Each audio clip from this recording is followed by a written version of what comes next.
यार अब अगर कंक्लूजन की बात करें तो कंक्लूजन सीधा सा ये है कि तुम्हें अगर करनी है कोचिंग तो तुम कोई सी भी करो, लेकिन अपने डिसीजन पे करना। किसी के इन्फ्लुएंस या मैनिपुलेशन में आके मत कर लेना, क्योंकि सेल्स और मार्केटिंग का काम यही है कि तुम्हें वो प्रोडक्ट बेचेंगे, एक्सैजरेट करेंगे, एम्फसाइज करेंगे, फिर उसको बेचेंगे, तभी तो उनका फायदा है। उनको सेल्स जनरेट करनी है, इंसेंटिव लेना है। तो ऐसा मत करना कि इन्फ्लुएंस में आए, तुमने कहा कि अच्छा ऐसा है, ठीक है ले लेता हूँ।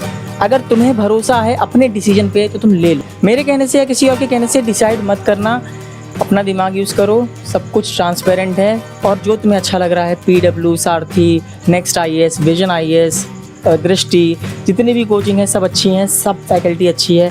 बस अपना दिमाग यूज़ करना, इन्फ्लुएंस मत होना किसी से। तुम्हें अच्छा लग रहा है ब्रांड वैल्यू, तुम्हें अच्छा लग रहा है पढ़ना, तुम्हें अच्छा लग रहा है रिसोर्स, तुम ले लो। सीधी सी बात है, इसमें कुछ ज़्यादा सोचना ही नहीं है। और इवन अगर मुझे भी अच्छा लगेगा तो मैं भी ले लूँगा, PW का ले लूँगा, सारथी का ले लूँगा, जिसका भी अच्छा लगेगा। ठीक है, अपने हिसाब से रिसोर्सेज डिसाइड करो, इन्फ्लुएंस मत होना, बस। ठीक है, चलो बाय।